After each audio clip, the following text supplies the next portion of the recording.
Hey guys, Basie and Protoss here. This is ESL One Katowice 2018, the first round of the main event. This is the game 2 between Liquid and Secret. I think it's a really interesting fight because if you just take a second and evaluate the situation from right here, who do you actually think will win this fight if you didn't know the outcome? Let me go ahead and say that Miracle has a 10-second BKB, Razor has a 10-second BKB, Enchantress has a pipe fully completed, Naga Siren has a meteor hammer for the setups into the song, and Jakiro has a completed hood. On the side of Secret, Lina does not really have anything much. She's got a Shadowblade, Yule Scepter. Working on the Bloodstone, not going to have it for this fight. Yapzor does have a Blink Dagger, which is pretty big. Ace does have a Battle Fury and Sans Yasha, but he's actually not even going to show up to these fights. Puppey is Puppey. Trinkle Boots feels bad. But Fata's got this stake on level 2. Now, look at Secret's kind of position here, right? So they've got 2 tier 1 towers still up. They took this bottom tier 1, but that's kind of it. But the rest of all of Liquid is ready to take these racks. Why didn't it actually go that well? Let's see what happens. Alright, to understand this fight and how it went down, I think the most important thing we can look at first is this Catapult right here. We'll see how much work it is. Let's count the number of times it hits a tower. So it's going to come over to this tower. It's going to hit it once, twice, 3. Hits it that one 3 times. 4, 5, 6, 7, 8, 9, 10, 11, 12, 13, 14. 14, and the last hit on that one. 15, 16, 17, 18, 19, 20, 21, 22, 23. Alright, so that Catapult actually got off 23 hits on towers during that span. That is a lot. 2 of them were fortified, sure, so only 21 hits actually went through, but it's really big, right? And what did Secret get out of this? They got 2 buybacks from the Puppey and Fata, but they lost 3 towers, and the Catapult definitely helped with that. And I don't know if they were really anticipating Ace being able to push that fast, but the Catapult certainly did its fair share of work. Of course, that's not the only thing that made this fight turn out the way it did. Let's take a look at the actual player perspectives here. Look at Miracle. Let's see how Miracle plays this out. Keep in mind, he does have the 10-second BKB. He's going to go up to this high ground. He's going to be pretty much doing chip damage, while Ace is doing the same on the top tower. I guess Ace is more constantly pushing. But just compare. You can just see out of the mini-map how much more Ace is getting out. So he does a little bit of chip damage. That's cool. He's getting pushed back a lot. Pugna is about to lay down the Nether Ward, and he's going to be a little bit harder to push high ground. Ace does get the top tower. He does notice that, but, you know, that's fine, right? Tier 1 tower, you're still going to take racks here, so, or at least you think. So you go up here, and they back up again. Meanwhile, Ace is still pushing. He's got a couple hits, and I think the Lich Armor actually played a really big part in this. Even though it was only level 1 Lich Armor, it did prevent a lot of damage over the span of this whole fight. They might have been able to get the tower down. But either way, so they're still waiting. They're waiting for the creep wave now, so they're going to come back. But meanwhile, Ace is still pushing. Ace is still doing his thing, but this is still okay. If you lose tier 2 tower and get tier 3, then I think that's still worth. So he's going to go back over here. Still very, very hard to push. Crepify spam is keeping them from using auto attacks. Okay, so now Miracle will actually come back. I'm going to start slowing down because it starts getting a little bit more important. Lich just use the ulti. Miracle manages to separate from everybody else. He does notice Ace in the bottom here. So at this point is when the fight starts getting really kind of hectic. They start realizing that they need to do something about Ace here. Matumbaman's going to TP back, and I think this might have been a miscommunication between Liquid, but GH does pop the song right here, and so they actually catch Fata, and Miracle immediately is going for Fata. He's trying to get this set up, and this is actually so huge right here. You think that he's going to get it, and so he's going to start setting up the ultimate, and Pugna's dead, right? Gets chased out of the bam. Mid one appears out of nowhere in the left screen. He was actually Shadowbladed during the song. Managed to stay invisible the whole time. And what this is, mid one's going to instantly pop the Yules onto Shadow Fiend and disrupt the ulti. So now, and he's about to chain stun Miracle. Now Miracle has to pop the BKB in order to not get chain stunned anymore and able to take down Pugna. Go back a little bit further. So he does manage to take down Pugna with the right clicks and some of the raids and the close range raids. But now it's BKBs now, so You know, and now you want to take a tower, right? You want to be on the high ground taking tower, but you're really not in position. Ace just took your tier 1 bot, and MindControl's keeping him out, but MindControl actually gets canceled, so they decide they have to actually go back in. Miracle pops the ulti on the high ground, does manage to clip. He does manage to take down Puppey here, do a little bit more of the damage, and then he's going to try to go for more. Lich does buy back, and maybe they start realizing that they need to actually get out of here, but Earthshaker is going to come in with a huge Echo Slam, and they all just converge on Miracle. He gets decrepified, mid one gets the ulti off, Pugna gets the blast off, and Pugna gets the last hit with the Dagon. So, you know, it was just very hard for Miracle. Like, what do you even do in that situation? I think the number one thing that really happened there was just that the mid one canceled the ulti with his Yules, and they didn't see it coming because he was Shadow Bladed. Alright, next we're going to go on to MindControl. He actually managed to just pick up the pipe. I think MindControl's biggest problem in this fight is he couldn't do anything. There's literally nothing that he can do. His right clicks aren't strong enough to really attack the tower. He's not tanky enough to be able to sit on the high ground and attack the tower. So you'll see like right here, there's going to be a span of about 30 seconds where he's not going to be able to do anything at all except for get the pipe out. So he's waiting for a good opening. He is the first one, I think, to start noticing that Ace is actually a huge problem. He starts pinging him out once he starts going on tier 2 tower. He gets the pipe off there, manages to help save some of the magic damage. He's going to go up in a second. Actually, not right now. So, entire Quick Wave, he hasn't been able to do anything.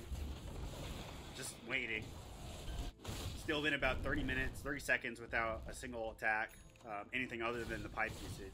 And I don't blame him. Like, well, you can't, you're not, just the situation doesn't let you be able to do much. He's gonna come up here, attack the tower once, attack the Nether Ward once, and then gets decrepified. And, yeah, like, what do? You can't, so you just have to back up. He's tried to attack the Nether Ward twice again, but it's way too dangerous. He gets the Lich ult, he goes off onto him. Not a huge deal, but just, you know, you still can't do anything in this entire situation. So he'll actually, when Miracle goes in on Pugna, you'll see that he's not positioned to actually start attacking Pugna. They think that Pugna is dead here. They think there's no way that he survives, so they're not even trying to attack him.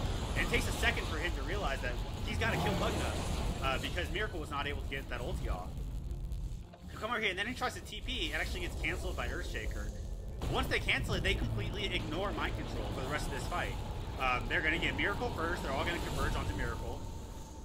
So he did do a lot of damage to Puppey, but Miracle, they're all going to go on Miracle. They're all going to kill Miracle first. Then they're going to go on to GH. In the meantime, MindControl he's doing some damage. He did manage to take down both Puppey and Earthshaker, but they're taking down Miracle. They took down GH, and now in this situation, they're just going to completely surround MindControl. And even though he had the pipe, even though he had the Force Staff, there was nothing that he could have actually done in this fight. And it's not his fault. He just wasn't able to be in a situation that would allow his skill set to be able to do anything.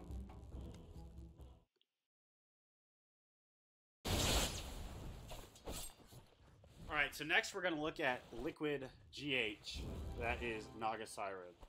So Naga Siren is kind of similar to MindControl in the sense that there's not really much she can do in this, right? Trying his best to push out the mid wave. He's going to be able to push them back for a little bit, but you're a level 10 Naga Siren. You get the Meteor Hammer off onto one creep. Seems good. Sit it back. You know, again, there's not much you can do. He's going to pop illusions, keep on pushing out middle wave, and this is going to push them back towards the middle wave for a second, but that really doesn't do much. You'll see that they're just going to clear out the creep wave, and then they're just going to go back to defending bot. Really, nothing really came from that. Naga Siren can't go up and attack the tower. Can't really do anything in this situation. Ace is still pushing. This is, you know, starting to be a huge problem at this point. Had no TP, importantly, so there was no way that he could have gotten back even if they wanted to.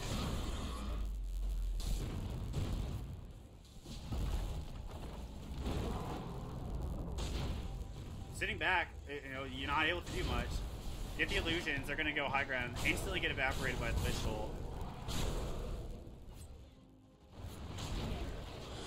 So he is going to set up the big sleep here, and that's really the one thing that he actually can do in this fight, right? He's asleep, and then he's going to meteor, and then that's it. He initially tries to back up after the sleep. You'll see him go to the trees, but then he's just going to try to get out of there. Go by a TP, it looks like. He's going straight for the side shot. But he realizes stuff is still going down over here, okay. Miracle gets that kill. Gets the illusions off. He actually might have helped kill Miracle by making the illusions for the extra Echo Slam damage. But, you know, you can't... What do you do in this situation, right? You're just going to get completely chain stunned by mid-1 at this point. You just found yourself in a bad situation. And again, kind of similar to Mind Control. Really just didn't have anything that he could have done. Alright, next we're going to look at Kuroky on the Jakiro. So actually, Kuroky manages to do a little bit more than Mind Control and GH because of the Liquid Fire mainly.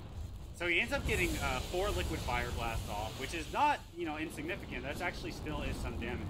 I think the most important thing to keep in note right here is that his TP is in his backpack. And that will actually come into play a little bit later. I think he wanted to TP a little bit earlier, but you know, he had to go through the 6-second cooldown before he realized he actually needed the TP. Coming here, he's going to get 1 Liquid Fire off. It's kind of the name of the story, right? Like, Kuroky did more in this whole engagement than Mind Control and GH did, but it's really not that much. 4 Liquid Fire Blasts over the course of 2 minutes almost that's not exactly a lot. They're going to wait for this. He's going to go up, he's trying to get 1 more Liquid Fire off, but he actually got canceled by the Fisher. He ends up, will turn around, grab 1 more. Another one. He's doing his best, right? It's really all you can do. Again, it's kind of, I think the name of the story is that for whatever reason, Liquid was just not able to do much in this fight, and that's why they lost the game, probably.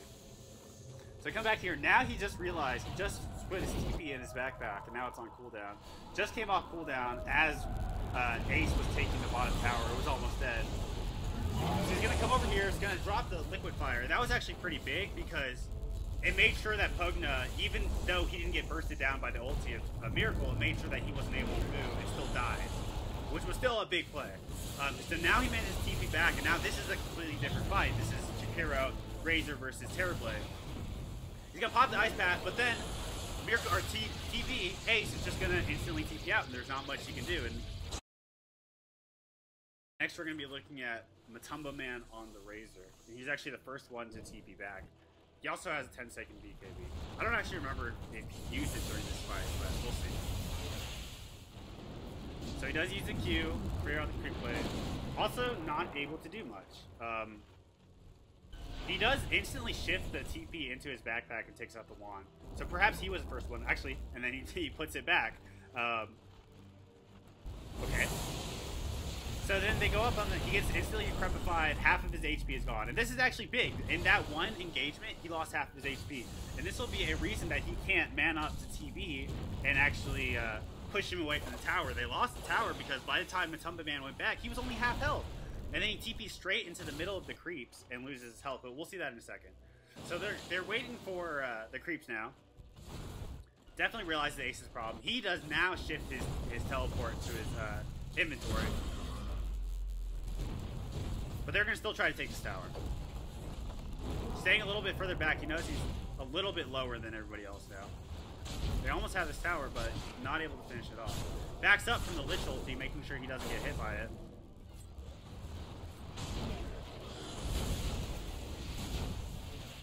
And then he's going to TP out here. But he doesn't even look at... So you didn't even see where he was actually TPing. If you look at where he's TPing right now, I'm going to slow down just a little bit. If you look at where he's TPing right in the middle of the creeps. Right in the middle of Terrorblade. Instantly, within a second after completing his TP, Terrorblade's going to pop the reflection. He's going to go straight in on Matumbaman. And, yeah, he's like, now Matumbaman has 300 HP. So, TB is going to come back in. He's got 2 illusions and Metamorphosis up. And Razor can't do anything. Look how much HP Razor has.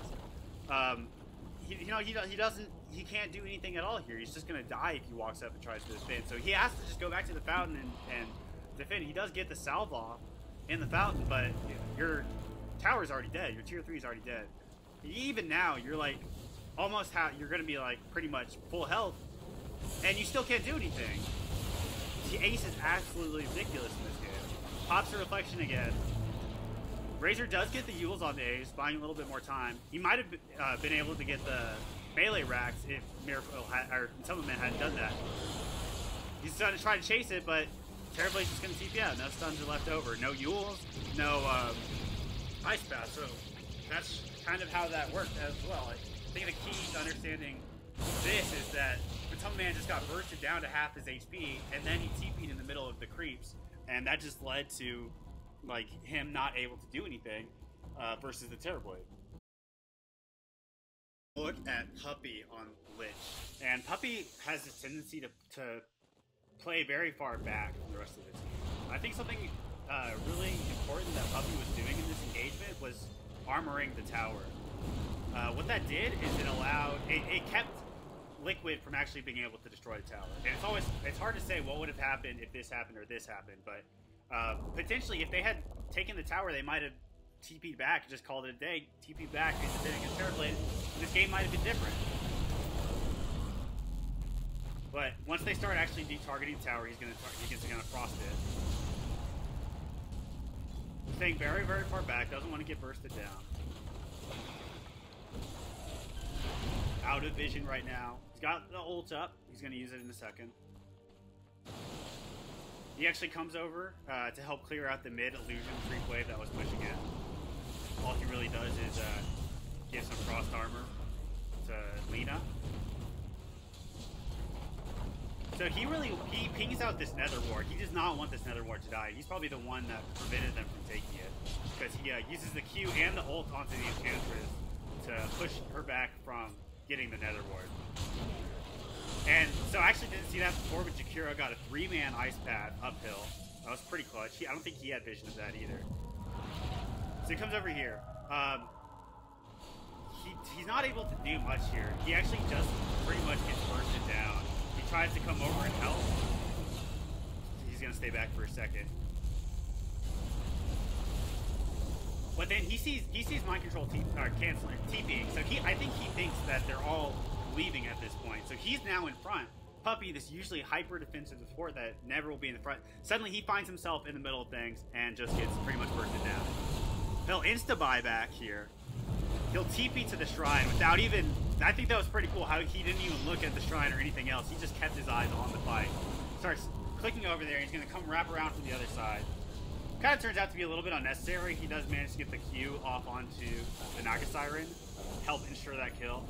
He's trying his hardest to auto attack this Enchantress. I think he might get one off, maybe. Okay, yeah, I think he got one off.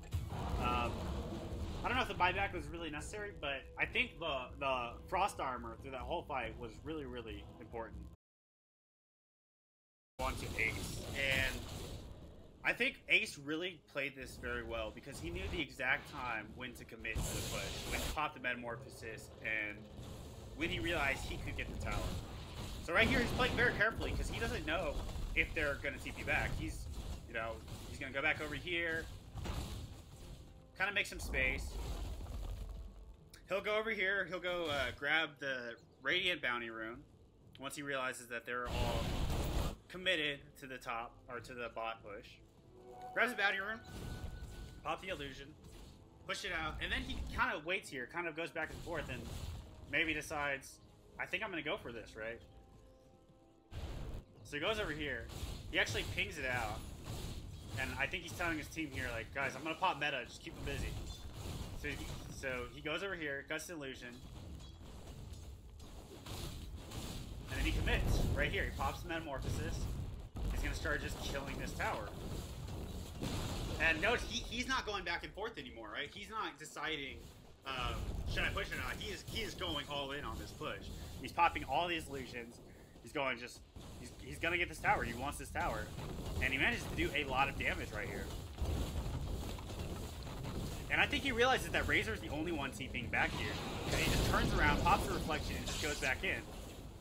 Perhaps he didn't realize it, but either way, what he did by turning around really did a lot of work. Now Matumbaman can't actually defend anything. And then he'll see Mind Control TPing in. He starts putting his cursor orb in that direction, but then instantly gets canceled. Jakiro does TP in, and then he starts having to get back. Dual Scepter up, and Metamorphosis is down now, so he's pretty much not going to be able to do much more here. Ice Path goes through, and he realizes that they have no TPs, instantly just TPs out. Very well played. I think the commitment, the exact moment he chose to commit was perfect, because it was enough into the push that he could have gotten, he got a lot done with that Metamorphosis, but not too early to like keep them from actually realizing that he popped the Metamorphosis and they've got to go home like right now. So very well played by Ace. Okay, next up we have Yapzor on Earthshaker. He was helping to push top, and then he TP's back. He stays very far back in this engagement. And I think it's so cool what he does in a second. So right now, I'm just going to fast forward just a little bit, because I'll go ahead and keep it at this. But it's really cool, because he goes back to base. He actually disassembles his arcane, sells his TP scroll, and then buys an Aetherlit for the extra range on the Fisher. And that is actually going to do so much.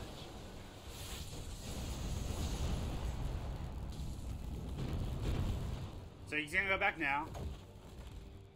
Sell his TP, disassemble his arcanes, have the Aetherlit. And you'll see how even instantly after he does this, he's going to get a 2-man stun off on to the Jakiro and Naga Siren.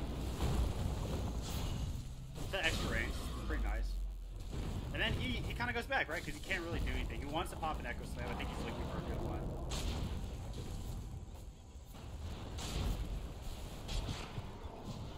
It goes in.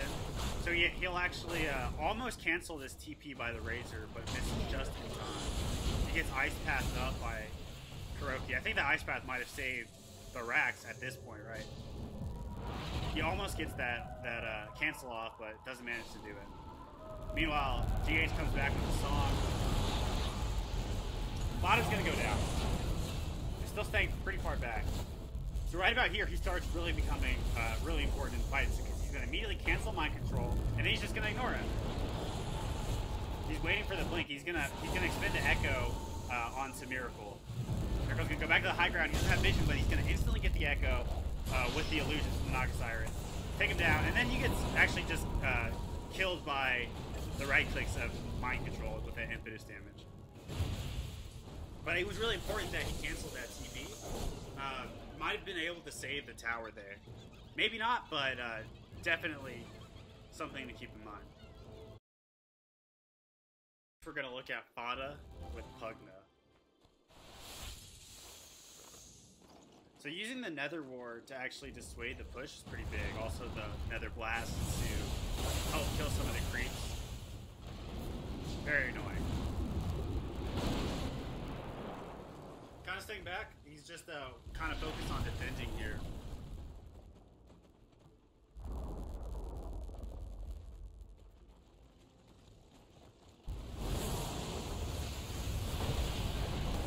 So the Decrepify here, he actually does a lot of Decrepify damage, which stops them from pushing, and at least, you know, gives more time for Ace to be pushing, doing his thing in the bot lane, or in the top lane.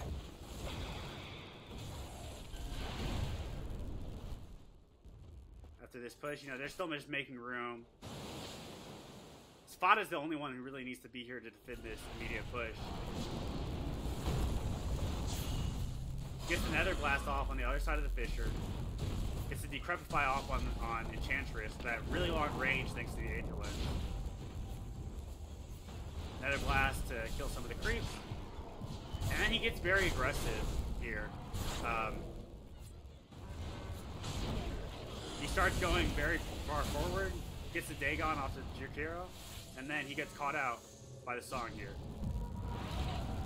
So and then he pretty much just instantly dies. Not much he can do, pretty much useless.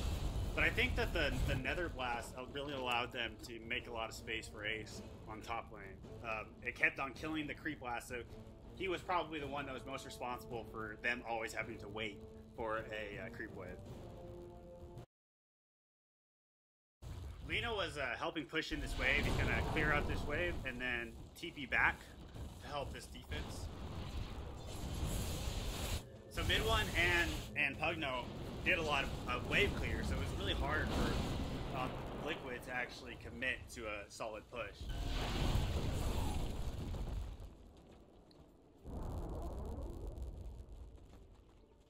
Another creep wave coming up. They just cleared out that one. The blast and the Lina spell are pretty much going to kill all of the Dragon Slave. Are going to kill all of the creeps. She goes back, grabs the Perseverance, grabs the Clarity for mana, instantly goes back into the fight. It seems sped up, but this is actually just 1x time. Clarity did a lot of work. She's going to go on to mid.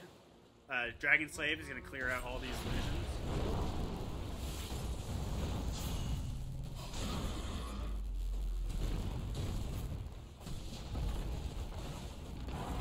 Still just clearing out illusions. It's kind of her job. Pretty soon here, she's going to pop the Shadow Blade. It's actually right here. Slow this down just a little bit more. She actually gets caught out in this Ice Path with Jakiro.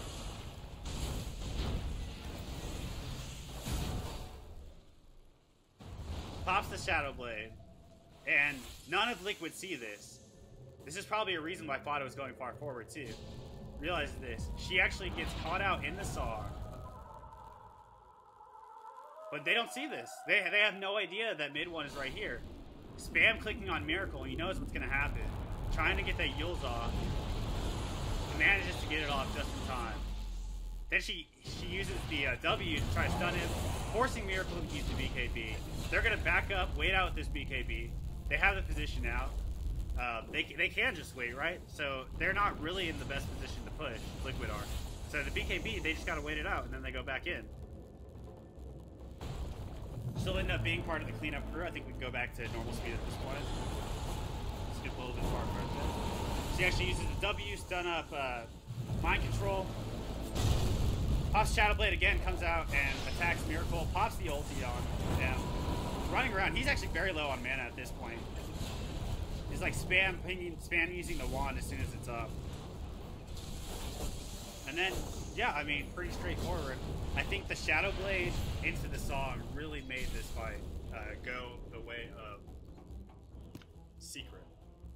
So, all in all, like, yeah, the Catapult was pushing in the entire time, but at any point, if something had changed, just the way that this fight laid out, I think that sleep setup was really big. Alright, thanks for watching.